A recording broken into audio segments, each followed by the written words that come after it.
नमस्कार दोस्तों, economics with Manjulata में आपका स्वागत है। और आज हम अर्थशास्त्र विषय के अंतर्गत राष्ट्रीय आय के मापन की विधियों को पढ़ रहे हैं। और इससे पहले भी हमने आपको राष्ट्रीय आय के बारे में बताया।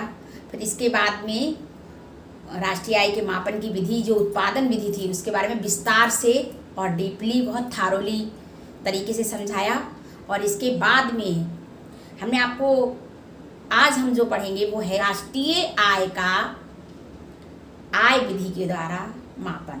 इससे पहले मैंने आपको उत्पादन विधि में समझाया था कि हम वस्तुओं के नाम, वस्तुओं के जो उत्पादन की जाती है उन वस्तुओं के नाम और उनकी कीमत और मात्रा को लिख लेते हैं, एक विस्तृत सूची बनाते हैं।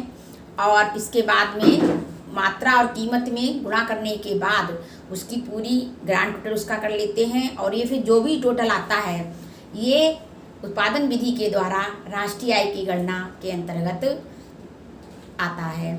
और इसके बाद में मैंने एक और बताई थी मूल्य संवर्धन विधि, यानी वैल्यू एडेड मेथड। इसको भी मैंने समझाया था। तो इसमें मैंने कहा था कि जब हम अंतरिम वस्तुओं को या मध्यवर्ती वस्तुओं को शामिल करते हैं तो हम ये जानते हैं कि उसके मध्यवर्ती वस्तु के जो मूल्य के प्रत्येक मूल्य के चरण को, जो मूल्य वृद्धि होती है उसके प्रत्येक चरण को हम शामिल करते जाते हैं।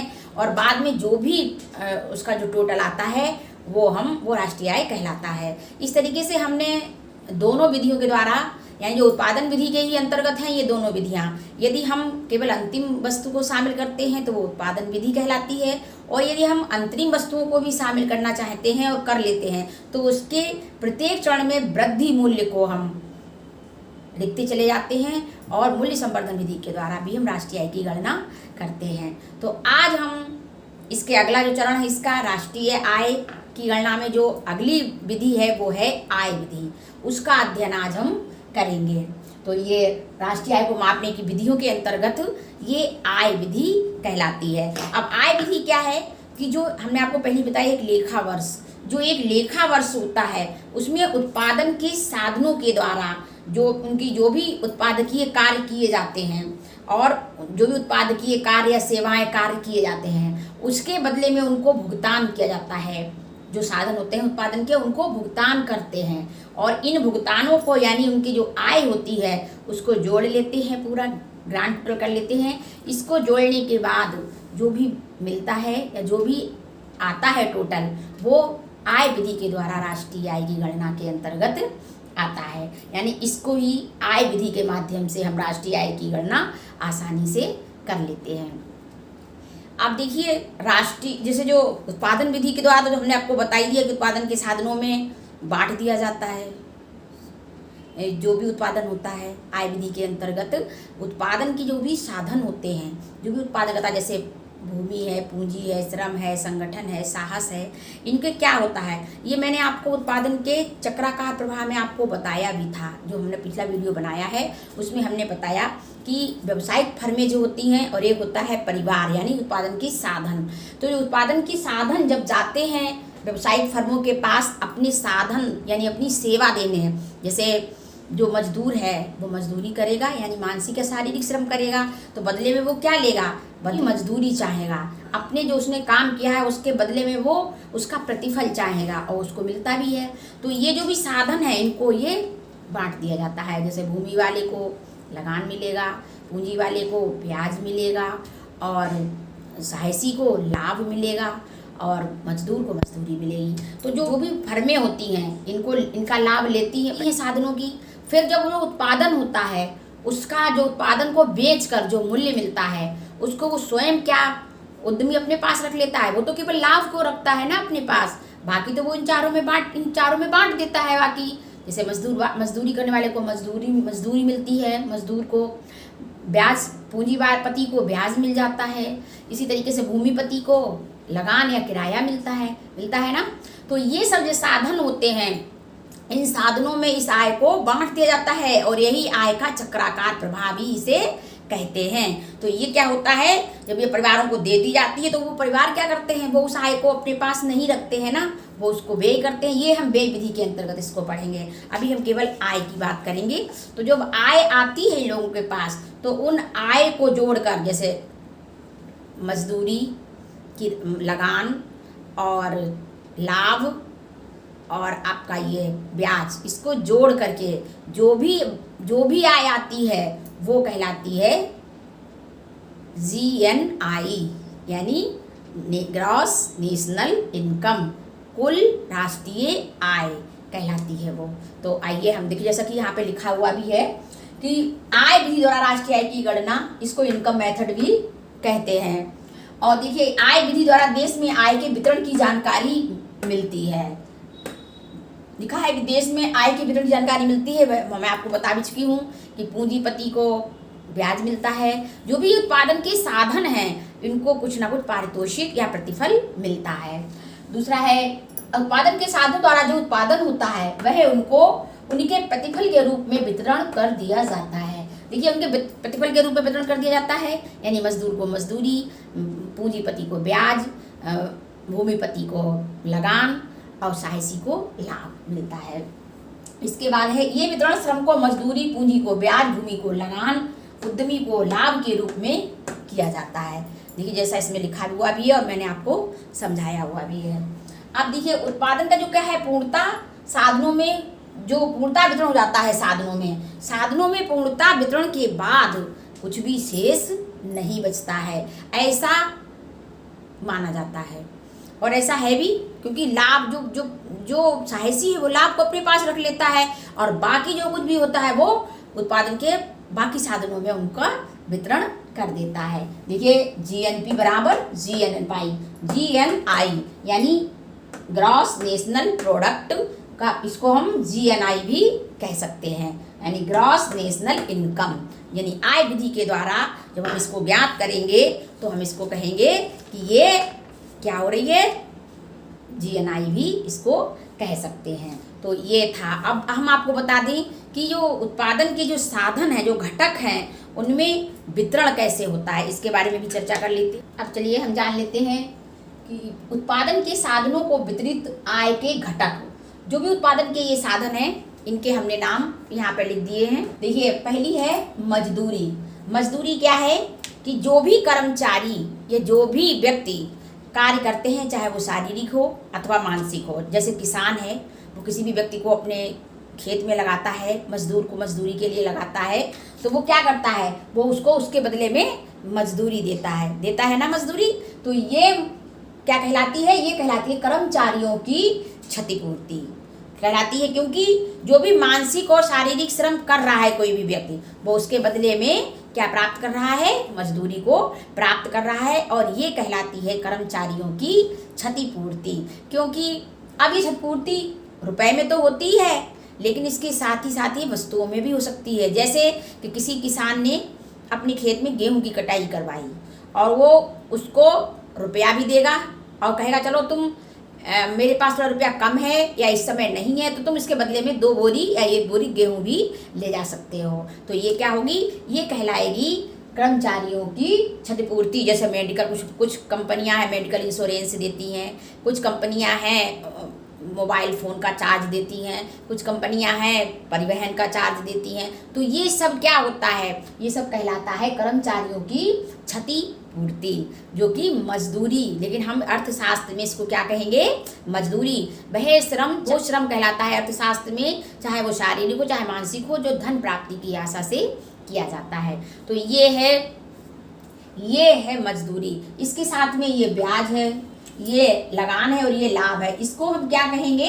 इसको कहेंगे परिचालन अतिरेक।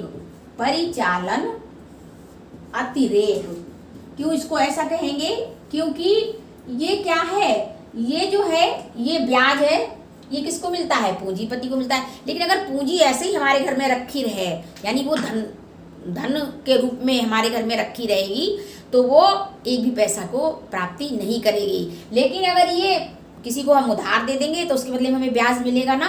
इसी तरीके से भूमि है ऐसे ही पड़ी हुई है, या हमारा मकान है ऐसे ही पड़ा हुआ है, लेकिन हमने उसको अपने किराए पे दे रखा है, तो उसके बदले में हमें लगान मिलेगा ना। और फिर लाभ, साहसी को लाभ मिलेगा, क्योंकि जब वो कार्य करेगा, बहुत सारी मेहनत करेगा अपने किसी भी कार्य को करने के लिए, तो उसके बदले में तो कुछ पैसा चाहिए ना। क्योंकि अगर हम अपने शरीर से या अपने मन से या कोई कार्य कर रहे हैं तो उसके बदले में हम पैसे को चाहेंगे, उसके बदले में हम उसका प्रतिफल चाहेंगे, यानी हमने अपनी मेहनत की तो वो चलन में है। इसी तरीके से जो पूंजी है वो चलन में है, जब चलन में होती है या भूमि है वो चलन में आ गई तो ये क्या कहलाएगा, चलन, परिचालन का यानी चलन का अतिरेक। उसको तभी तो उसको फायदा मिलेगा जब वो चलन में है। अगर वो भूमि ऐसे ही पड़ी है, मान लीजिए हमारे पास 2 बीघा भूमि है और वो मैंने ऐसे ही डाल रखी है तो वो बेकार पड़ी रहेगी ऐसे ही, भले उसकी कीमत बढ़ जाए आगे आने में समय में, लेकिन वो हमें कुछ उत्पादन नहीं दे रही है, कुछ हमें उसके बदले में कोई भी फायदा नहीं मिल रहा है, कोई भी हमें उसके बदले में पैसा, किराया,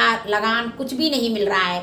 तो लेकिन जब हमने उसको किराए पे चला दिया या उसमें हमने खेती करना शुरू करवा दिया तो ये हमें लाभ या लगान के रूप में कुछ ना कुछ उसमें से जरूर मिलेगा, है ना, मिलेगा ना। तो ठीक है, तो ये चीज़ है। फिर है ये मिश्रित आय।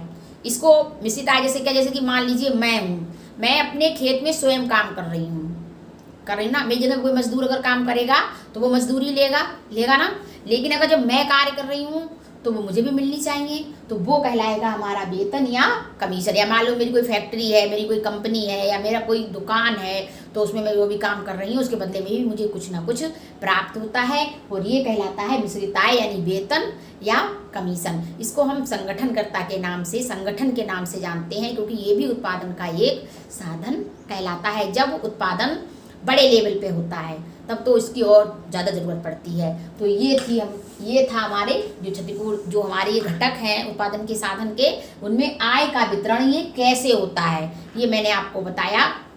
तो चलिए अब हम लोग जान लेते हैं कि जो भी मतलब ब्याज होता है या लगान होती है या लाभ होता है, जिसके से मालिकों को ही तो मिलता है, इसके जो मालिक हैं इन्हीं को तो ये मिलेगा और ये इनका प्रतिफल इनको दिया जाता है। क्योंकि ये जो है ये सारा क्या कहलाता है, ये सब कहलाता है परिचालन अतिरेक। ये जो कुछ भी है ये इनके मालिकों को दिया जाता है, ये क्या कहलाता है, परिचालन अतिरेक कहलाता है। ठीक है, तो अब हम लोग जान लेते हैं कि हमारी ये 5 तरीके से उत्पादन के साधन कैसे कैसे आय प्राप्त करते हैं, ये हमने जान लिया।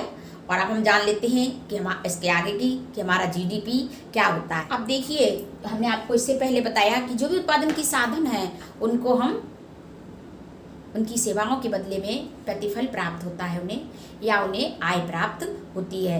इन्हीं साधनों की आय को जोड़ने के बाद जो भी आय मिलती है हमें वो राष्ट्रीय आय कहलाती है। देखिए जैसे कि ये हमारा जीडीपी है यानी ग्रॉस डोमेस्टिक प्रोडक्ट। क्योंकि ये जीडीपी क्यों है, क्योंकि ये हमारे देश की भौगोलिक सीमा के अंतर्गत है, इसलिए इसको जीडीपी कहेंगे यानी ग्रॉस डोमेस्टिक प्रोडक्ट, कुल घरेलू उत्पाद इसको कहेंगे।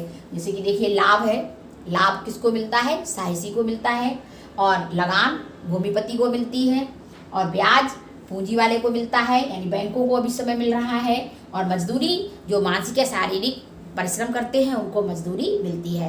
इसको हमने जोड़ लिया। जब हम राष्ट्रीय आय की गणना करते हैं आय विधि से तो हम क्या करते हैं, इन सभी साधनों की आय को जोड़ लेते हैं। देखिए जैसे हमने ये जोड़ लिया है, जीएनपी को हम जीएनआई भी कह सकते हैं। देखिए डब्ल्यू यानी वेजेस, और रेंट, आर माने रेंट किराया या लगान, इंटरेस्ट आई, पी प्रॉफिट। इन चारों को जो हमने जोड़ लिया तो हमें क्या मिला, सकल राष्ट्रीय आय यानी जीएनपी या जीएनआई, ये हमको प्राप्त हो रहा है।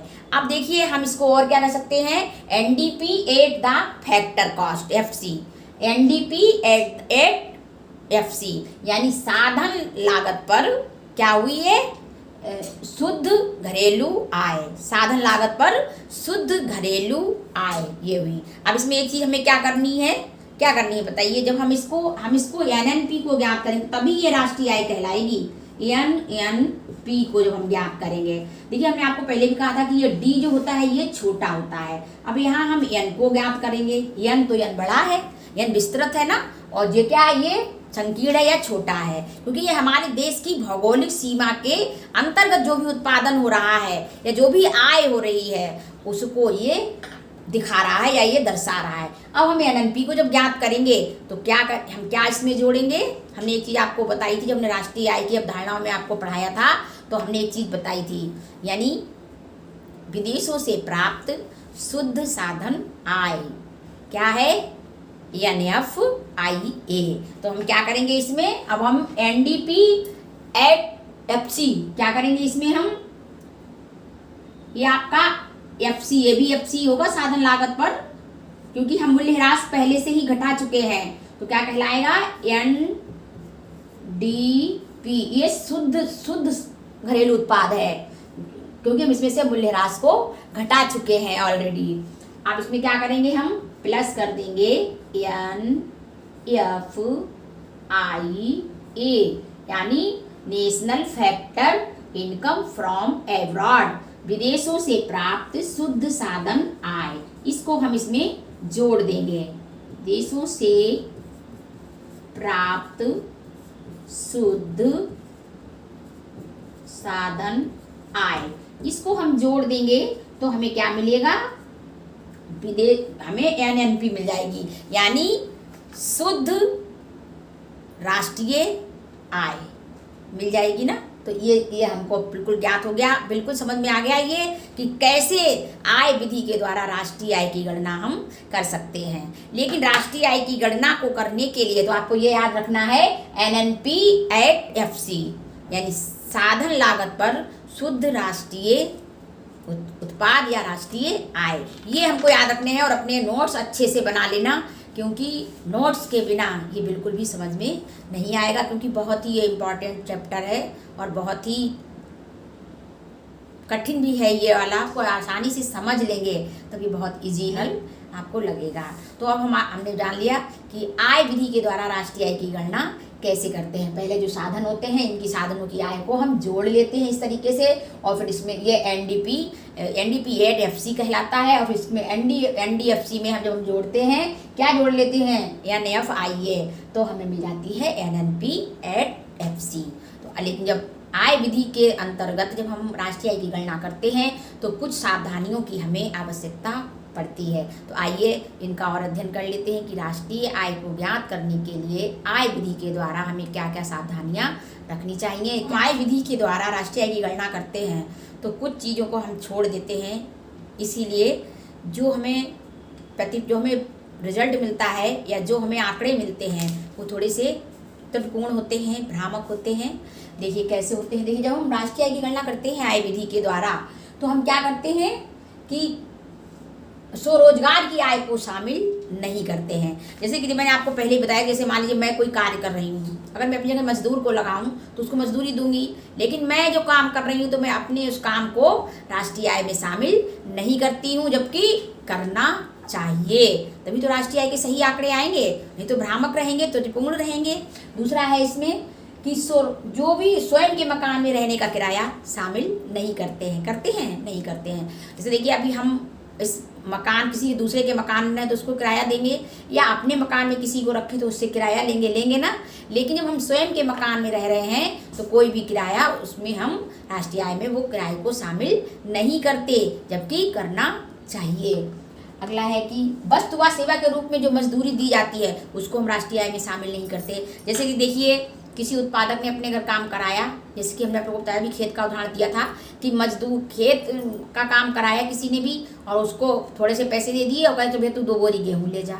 लेकिन हम अगर वो गेहूँ बाजार में बेचें तो हमें उनको मुद्रा के रूप में कुछ ना कुछ मिलेगा ना मिलेगा, और जब मिलेगा तो फिर वो हम राष्ट्रीय आय में शामिल भी करेंगे। लेकिन जो वस्तु या सेवा के बदले में हमने जो मजदूरी दी किसी दूसरे को, उसको हम काउंट नहीं करते, और इसीलिए ये राष्ट्रीय आय की गणना जो होती है वो थोड़ी त्रुटिपूर्ण हो जाती है, जबकि इस वस्तु या सेवा के रूप में दी जाने वाली मजदूरी को भी राष्ट्रीय आय में शामिल करना चाहिए। अगला है इसका स्वरोजगार के लिए उत्पादन का हिस्सा रख लेते हैं जो उत्पादन करता, और उसको भी राष्ट्रीय आय में शामिल नहीं करते। देखिए उसको शामिल करना चाहिए, क्योंकि अगर हम जैसे मान लीजिए हमारे पास 10 बोरी गेहूँ हुए हैं और हमने 2 बोरी गेहूँ अपने लिए खाने के लिए रख लिए और 8 बोरी हमने मार्केट में बेच दी, तो जो मार्केट में बेची वो तो राष्ट्रीय आय में शामिल हो गई, लेकिन जो हमने अपने उत्पादन अपने स्वोपभोग के लिए रखी, अपने खाने के लिए रखी, उनको हमने शामिल नहीं किया। तो इसलिए भी ये गलत है और हमें उसको भी शामिल करना चाहिए।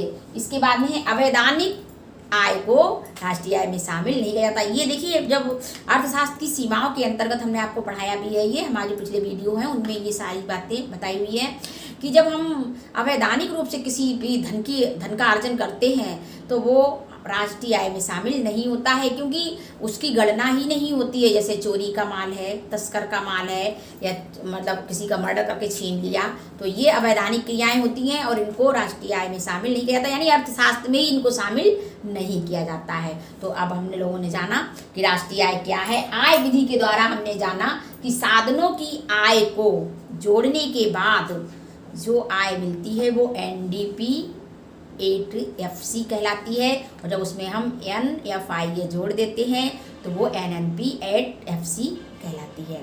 ठीक है, तो हमें मेरी समझ से आप लोगों की समझ में ये सब कुछ आ गया होगा, और वही अच्छे से आप लोग नोट्स तैयार कर लीजिए और अच्छे से अपनी तैयारी करिए, क्योंकि इतना बुरा समय चल रहा है इस समय। और सभी से मेरी प्रार्थना है, निवेदन है कि घर पे रहें, सुरक्षित रह करके अपने सारे कार्य करें। मास्क का ज़रूर उपयोग करें, सैनिटाइजर का ज़रूर उपयोग करें, क्योंकि जैसे कि माहौल चल रहा है उस तरीके से अपने आप को सुरक्षित रखते हुए अपने कार्य करें। धन्यवाद, और हमारे चैनल को ज़्यादा से ज़्यादा शेयर और सब्सक्राइब करें। नमस्कार।